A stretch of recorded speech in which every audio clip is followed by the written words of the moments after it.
Good day, folks. I have with me today someone that I've known for longer than 20 years.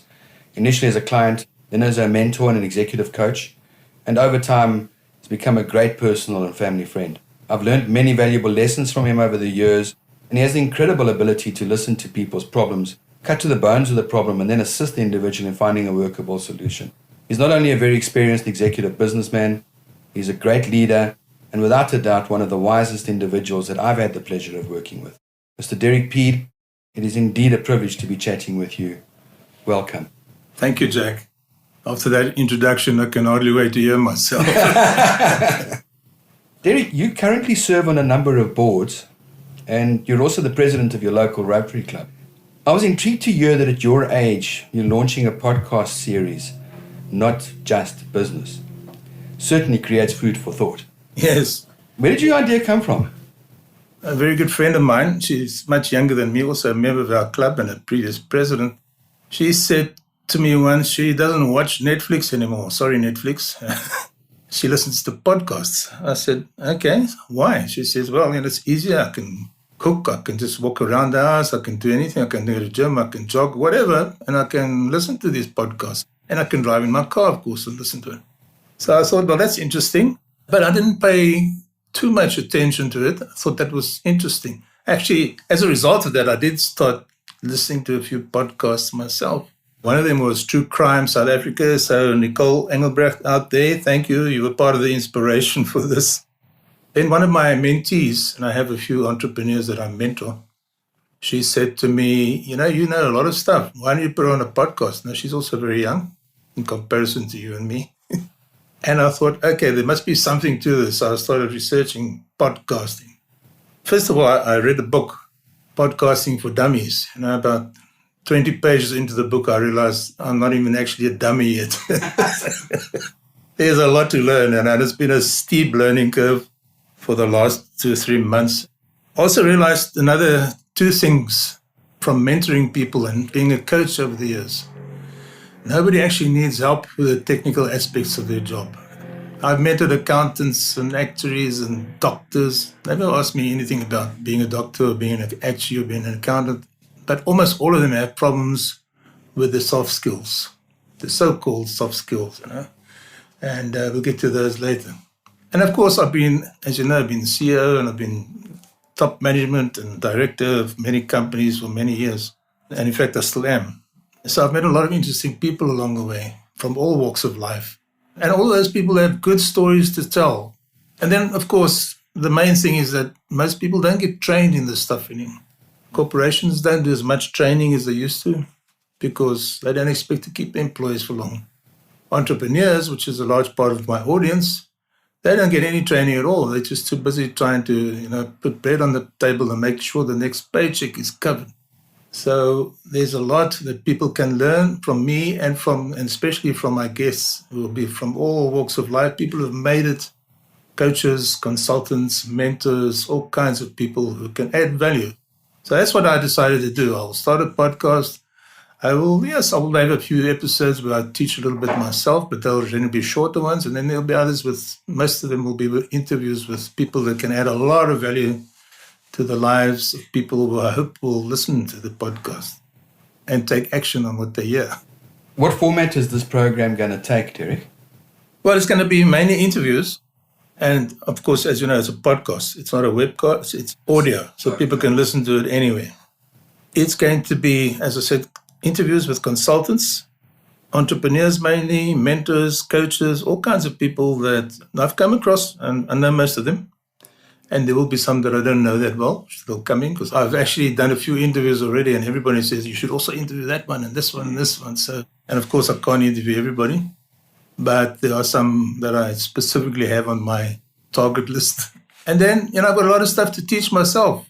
Besides working for one company for most of my life, the training that goes with that and all the interventions I've seen and people I've met and consultants and mentors and coaches. I've been to business schools on 3 continents, Well, one of them was Harvard Law School, twice on my own dime after I retired. And I'm a qualified mediator. I don't know about negotiation. I'm a qualified coach. I've been mentoring for years. I have observed people. That's one of my favorite pastimes, is just looking at people, thinking, now, what can you tell from just looking at a person and hearing them speak, even if they're not speaking to me, hearing how they talk to other people, what kind of language they use.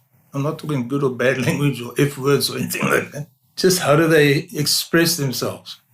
And there's an amazing amount that you can learn from that. And I certainly will be interviewing coaches that know a lot more about that than I do. As I said, those are the soft skills: communication, negotiation, selling skills, conflict resolution. Those are things that leaders need to know. Yeah, and talking about leadership, as I mentioned before, I certainly consider you one of the great business leaders that I've met. They always say that it's not the person that's in the spotlight that is important. It's the person that shines the spotlight. Yes. And you certainly had a very unique leadership style. You achieved great results out of your teams through your leadership.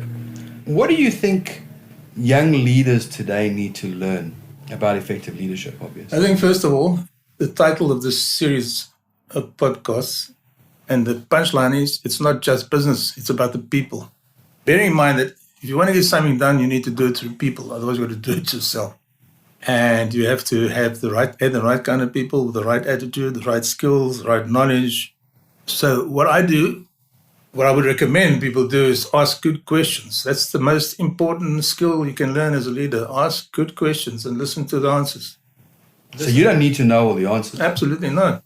If you're running a big corporation, you don't know all the answers. There are people there that know far, far more about the jobs than you do. Some leaders think they need to have the answers. So what they do is, for instance, somebody comes to me with a problem. I'm a manager and I think I have to have the answers. So I give them a solution. Do this, do that. That's, it might show that you're quite smart and you know what to do, but the next thing, everybody's going to come to you with their problems. What do I do here, boss? Can you help me with this? And then, because people are too busy to adopt a more of a mentoring or coaching kind of approach, they actually give those answers. That's a mistake. So the kind of thing I would ask, well, what have you tried? Well, actually, I haven't tried anything yet. Then I thought, well, go and try something. Get out of my office. Otherwise, it'd be, well, I've tried this and that, and what was the result? Then I might ask, what haven't you tried yet? What's preventing you from trying that? What possible solutions do you see? What are the pros and cons of each? Make a recommendation. That's the first thing. The second thing is when you speak, and you have to speak from time to time, you have to, you can't just ask questions and listen to the answers. But when you speak, be assertive. In other words, look like you know what you're speaking about. And there are levels of assertiveness, from the top being a demand.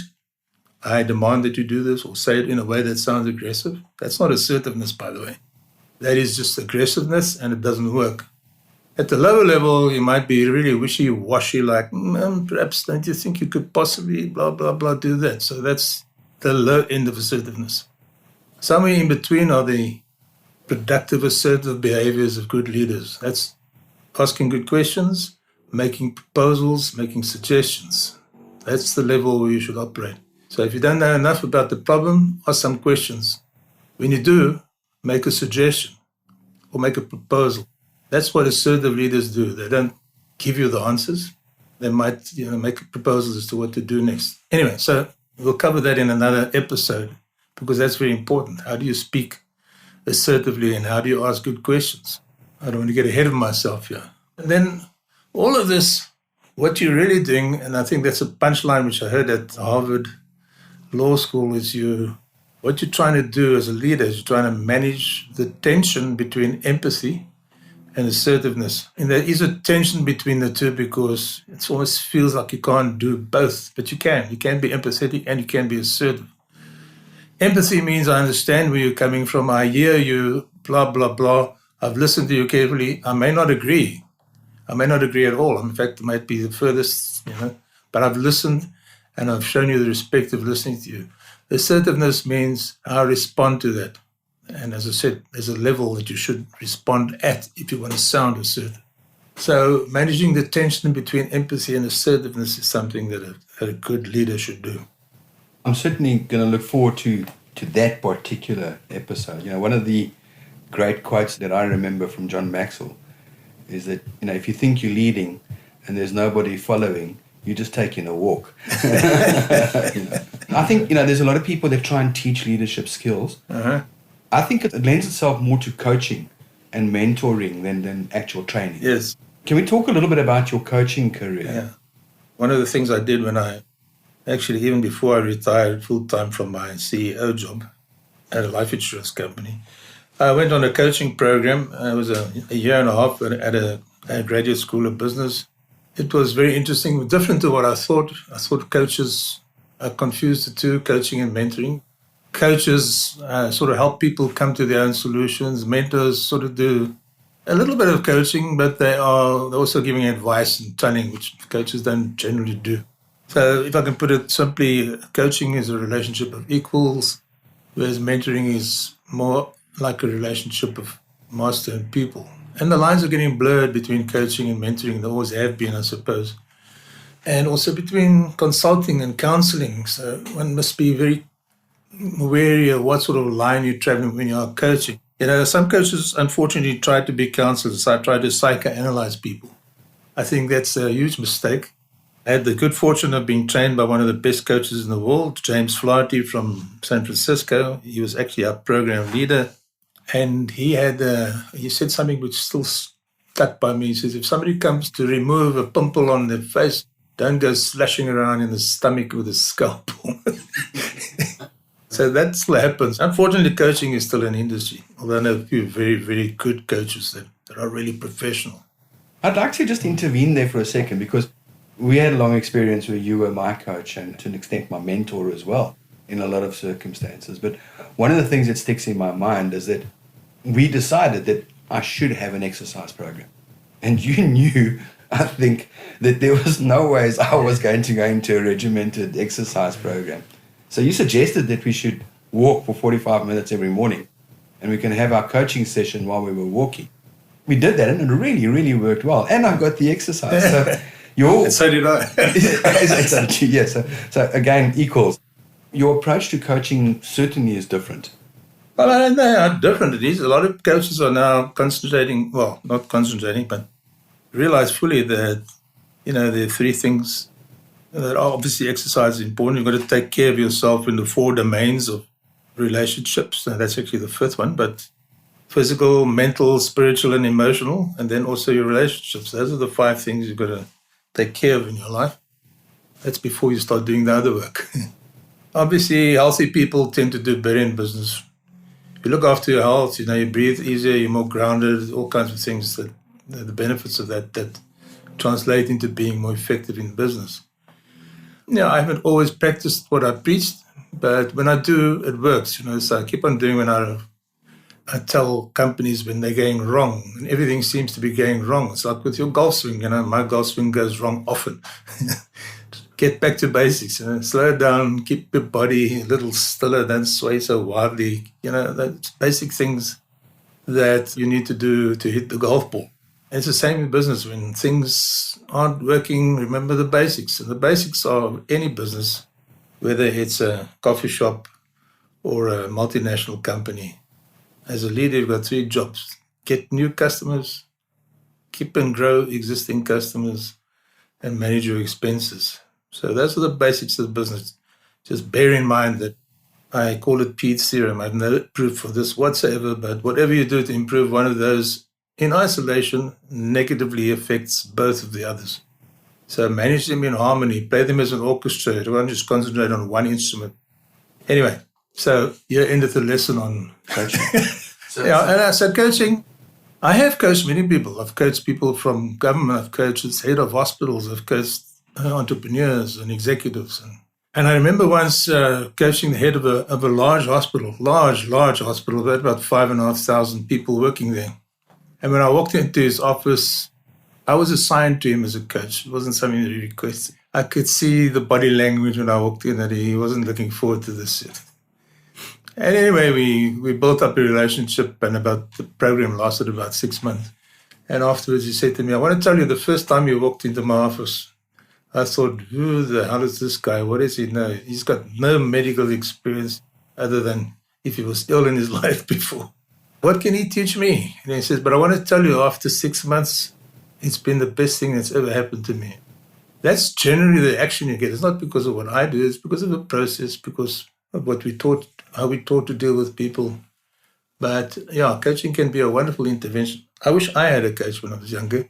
I wish I had a mentor, because I took many, many wrong paths that I could have avoided. I could have fast-tracked quite a number of things, and I had a lot of fun along the way. I learned a lot of good stuff. I made many serious mistakes, and I learned from them too. So coaching as a discipline, absolutely, I think everybody should get coached at some time in their life. I certainly would agree with that. Absolutely would agree with that. The problem that we come across, though, is that a bit like what you were talking about with that head of the hospital, the attitude, the openness to the coaching. Mm-hmm. Do you think everybody is coachable? I think the attitude probably could be a problem, but the more skillful you are as a coach, the quicker you overcome that attitude. I think certainly a coaching client needs to be involved in the choice of his coach if possible, his or her coach. Maybe do a kind of a speed dating thing if you're considering appointing coaches. So which coach does this person like and why? And Yeah, I guess there's got to be a rapport up front. Yeah, there's got to be a rapport up front.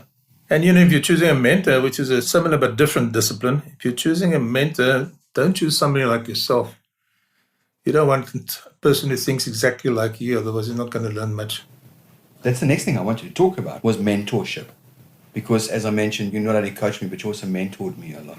They reckon that the only true learning in life is experiential learning. Absolutely. And given your experiences in business and the successes that you achieved over the years in business, what major business lessons or kind of business turnaround lessons would you share with a group of executives if you were asked of your opinion? Because that's mentorship, isn't it? That is mentorship. But the first thing I would recommend is if you're the head of a company or a division or a business unit that's in trouble, the first thing to remember, and which is not often considered, if you're placed as the head, you think you have to know all the answers.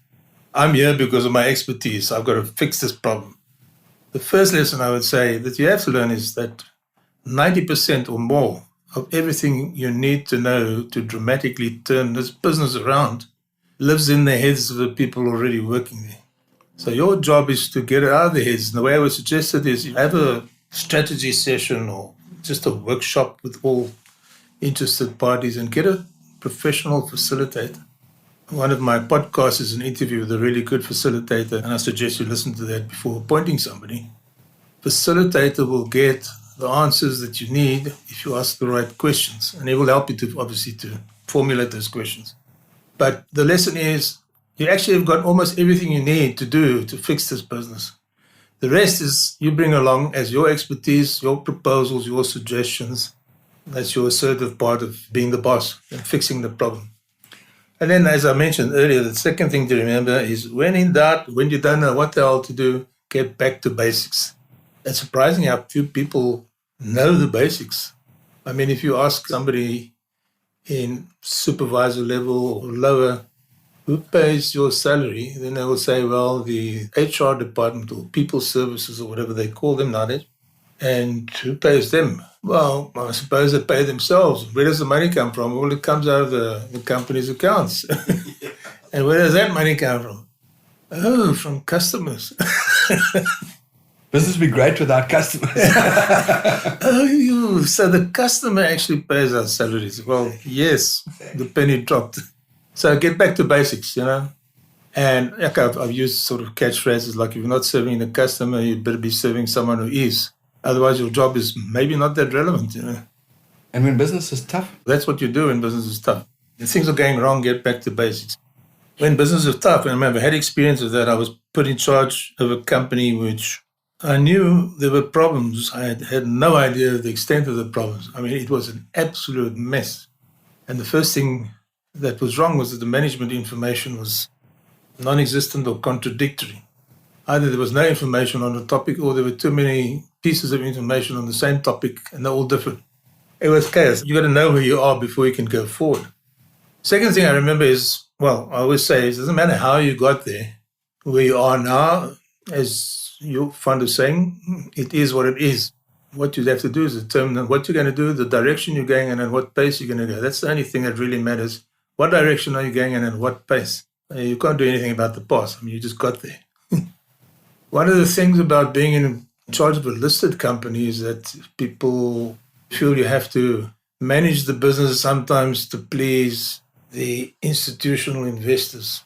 And the guys representing the institutional investors, with respect, guys, I have a lot of respect for a lot of you, but many of you have never had a real job. You've never been in the trenches. And then to argue a strategy with me and how we're going to get out of this, I thought it was a waste of time, and I almost delegated that job to investor relations, let them deal with it. I've got real work to do. Get new customers, keep and grow existing customers, and manage expenses.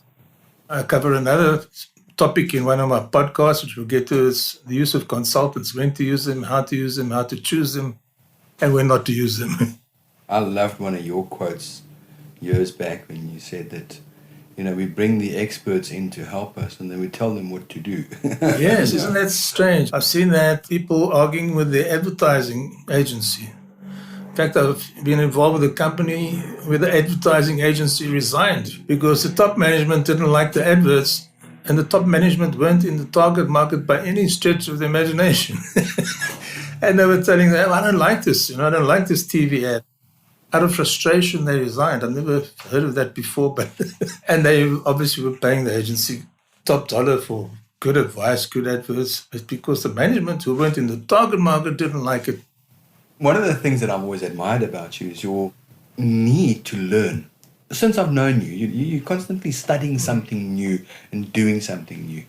I must say that I was very surprised to hear that you were off to Harvard Business School or Harvard Law School to go and study negotiation. And, at the time I actually thought to myself, he's really good at negotiation already. What is this about? So negotiation, and then after you did that, and as you mentioned earlier, you did it twice, you went there twice, you then also qualified as a mediator. Yes. What is your passion with negotiation and mediation?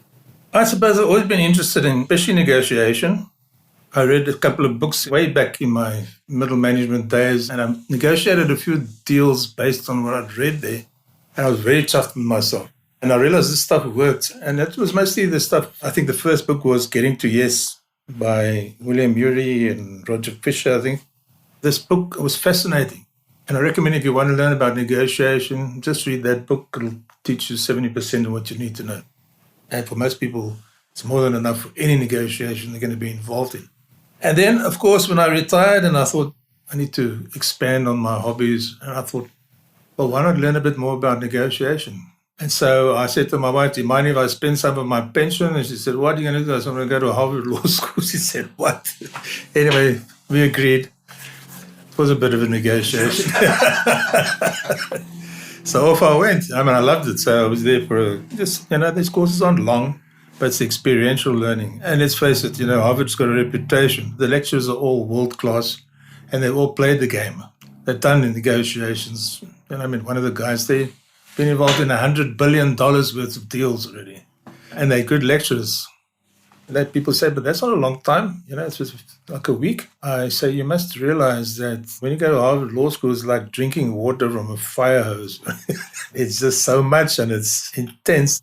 And the main experience you get is from your classmates, negotiating little deals with your classmates, and the experience of suddenly you're in the midst of very good negotiators. The people who attend those courses are genuine. I then, as you said, I went the second time. I went to do the advanced masterclass.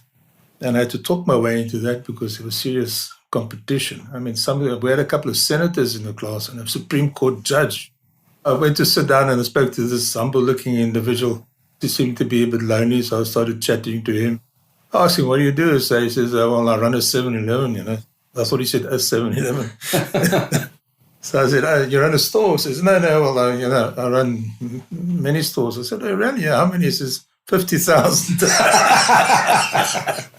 It turns out he was the boss of 7-Eleven worldwide. But, that's the caliber of people you meet there. What do you call them?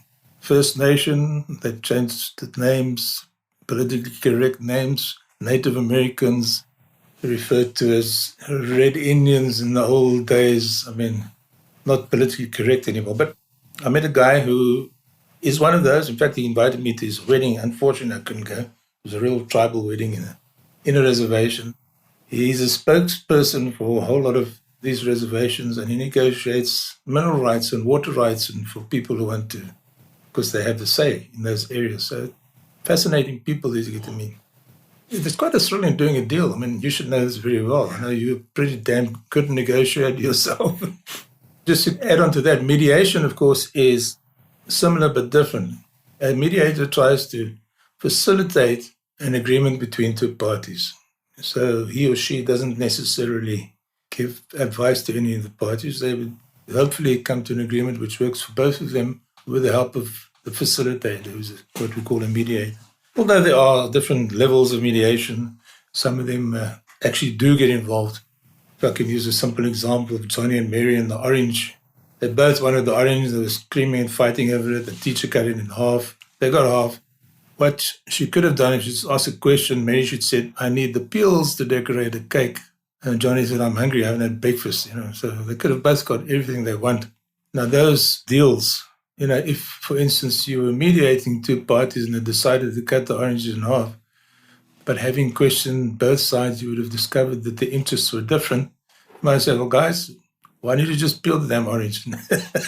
But, that's a sort of what do you call a facilitative negotiation, the kind of mediation we actually gives advice as well. If I see you're not coming up with a good solution, although you might both be happy with the solution, you've decided to cut the orange in half, you're reasonably happy with the solution because you actually wanted the whole thing. But if I see that kind of solution coming up, I say, guys, there's a better solution. So that would be another level of mediation. I had a lovely saying years ago. That a guy came up with a word called facipulation. And I said, what is that? Yeah. He says, and you facilitate the manipulation of their minds. Yes. Generally, as a mediator, you would try to avoid that because they've got to live with the solution. And your solution might not be the best for them. Getting back to the podcast, because that's really what this is about. What do you want your listeners to get out of these podcasts? As I said, there are going to be so many episodes and so many interesting people, and each of them will give you a lot. So if you listen to them completely, and some of them you might feel inclined to want to switch off, maybe I've heard enough, you might just miss something that's going to change your life. You are going to get basically an MBA in EQ, emotional intelligence, by listening here. You can't pick this up anywhere. I think it's going to be of tremendous value. It's been of tremendous value to me. I've done a few interviews already for podcast episodes for this series. And every time I'm amazed at what I learn. So, I'm supposed to be the expert. I've got 50 years experience. I've been there, done that, got bloody T-shirts. I've got sweaty T-shirts. I've got all kinds of experience. And I listen to these young people and I learn things. I think it'll be a wonderful learning experience for entrepreneurs, for managers, for executives, for directors even. That's what I hope to get. I thought to myself, why are you doing this? At one stage, I realized, first of all, it's cost me quite a bit more money than I anticipated. Secondly, it's a lot harder than I anticipated. When I question myself, why am I doing it? It's really to give back, I suppose. So if you ask me, would I rather have 10,000 downloads a month with no sponsors or 100 downloads a month with a major sponsor who's going to pay my expenses and some more? I would say give me those 10,000 downloads a month. That's what it's all about. About developing people. Yeah. Absolutely. I've really enjoyed this chat. I must tell you, I've really picked up a couple of gems out of this. So I'm certainly looking forward to the podcast going forward. I wish you well with the venture. And I hope, like with everything else in life, that you really, really enjoy it. Thank you. I'm looking forward to it. I'm already enjoying it. Thank you very much.